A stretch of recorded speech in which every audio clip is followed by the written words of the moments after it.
Hello friends, my name is Johan and today I will be teaching you about light, shadows and reflection. Let us begin.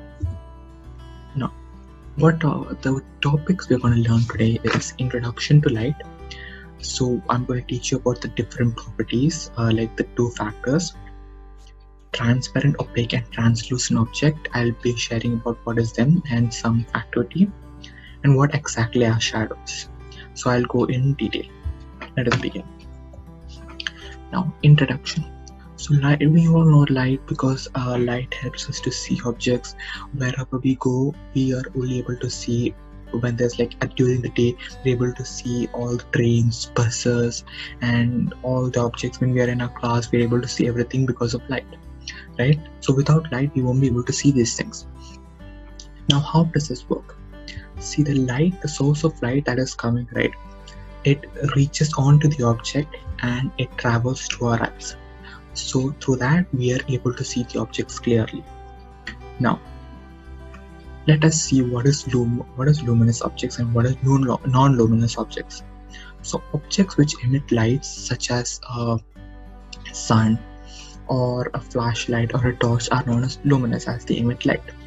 Non-luminous which do not emit light are known as non-luminous objects, like a table, chair, us for example, we don't emit light.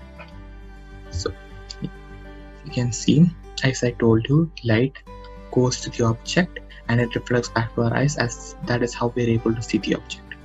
Now as you can see, a matchstick, a lamp, a candle flame, a fire, these are all luminous objects as they are emitting light. And a chair, a slide, a bicycle, and these are all of plant, these are all non-luminous objects as they do not emit light. So what did we say till now? Luminous objects and non-luminous objects. Luminous objects are objects which emit light such as a lamp, sun, etc. And non-luminous objects are objects which do not emit light such as a chair, a table, etc. Let us move into transparent, opaque and translucent objects. So what are these three? So opaque objects. These objects, we cannot see them at all. Like light does not, if light does not pass through an object, right, they are known as opaque objects. And we will see when we are holding, and if we are not able to see through them, they are known as opaque objects. Now transparent object. The next, transparent objects. What are these? These objects you can be able to see clearly as light passes through them. Light passes through them and we are able to see clearly what these are known as transparent objects, right? The next is translucent object. So translucent objects are in between opaque and transparent. There we won't be able to see clearly, but light does pass through a little, so we can see a little. Opaque, great example for opaque objects are us, right? And transparent objects are like a transparent sheet of paper, glass.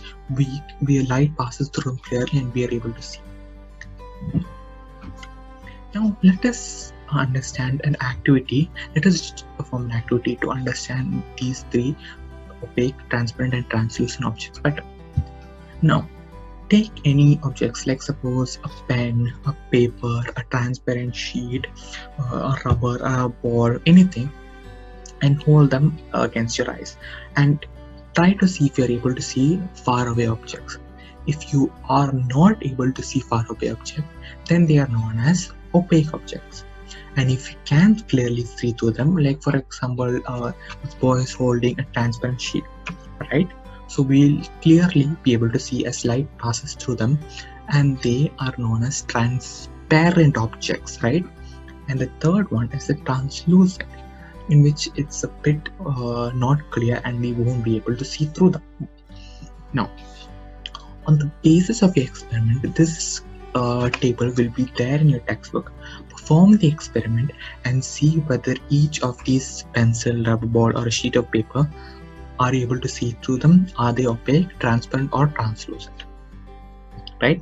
So till now we have learned everything about light, about opaque, transparent and translucent objects. Now let us move on to the next topic. What exactly are shadows? As you can see, as we all know, shadows form when a light passes through us, right? So a shadow is formed. Now let us understand this better through some activity. Now, what you can do in this activity is you need to perform this in the day. Take a piece of sheet of paper and hold it close to the ground. Those dark patches you see on the ground are due to the shadows, right? Now, if now with shadows, through shadows, people can also identify some things. So now, what you need to do is spread out a sheet of paper onto the ground. Take the cardboard sheet or piece of paper you are holding and hold it close to the ground, right? Ask your friends to draw an outline, right? Ask your friends to draw an outline and see if and try to see whether they're able to figure out what they are, right? So what do we understand from this experiment? We understand that for a shadow to be formed, we need a light, a source of light, and an opaque object. Okay, now let us move on to the next activity. So what you need for this activity though, you will need to stay in, you need to go into a dark room or a darker place. So go in the night, and in night we can perform this experiment. So what you'll need is a torch, a piece of cardboard sheet, and you can bring and a few of your friends. So what you'll need to do is take the torch and hold it close to the ground and point the torch at the person at a person. Now you have a source of light emitting at your friend, that is a person, that is an opaque object. So now obviously a shadow will be forming. Now I need you to think, if there was no trees, nothing, will there still be a shadow formed? Think about it. Now, as we saw, a shadow was formed as the torch was held against the person and a shadow was formed. Now, what you can do is make a friend hold a piece of cardboard sheet behind another friend, another person, and hold the torch at them. Now, as a person, we are opaque object, we are opaque, the light will not pass through directly, and a shadow will form on the cardboard sheet.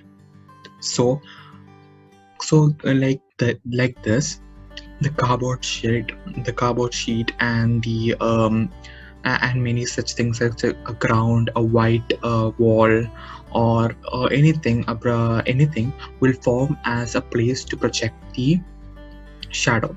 Okay. Now, this is another advantage. With a shadow, you can also do like this. You can do many things, and you can form many such animals, and with shadows, and you can perform anything. So you can do all that also. Now, let us move on to the last activity related to shadows. Now, through this activity, we can learn about the color, shape, color, and size of a shadow. So we'll go through each of them one by one. So a chair. Okay, now hold the chair, put the chair across the light source, near to a light source, and your shadow will be formed. Now, what you will need to do is move the chair a bit, and as you can see, the shape of the chair moves a little bit. So as like that, take a thin notebook and a rectangular box and hold it, and as you can see, the shadows will also be different. Move them around a bit so the shape of the shadow changes. Now, as we all know, when we go whatever we all know shadows are black. So to prove whatever color, for example, if you bring some flowers, so rose with a red colored flower, violet color flowers, anything, and bring it to a light source, and the shadow will obviously be black. So it doesn't matter what color the object is, the shadow will still remain black. It will not be the color of the object. If it's a rose, the shadow will not be red in color. It will still remain black. Now we can move on to the size. Now take a long box and also hold it same as before, hold it near to a light source. Now With that also you can move around a bit and move it around the sun or near to a light source or away from it, and you can see the size of the box changing a bit, so it differs from time to time. So with that we have found out the shape, color and size of the shadows with different types of experiment. So I hope you understood all I have taught today about the properties of light, about luminous, non-luminance, and about transparent, opaque, and translucent objects, shadows, different experiments. So if you liked it, please like, share, and subscribe to Helping Little Gems. Thank you.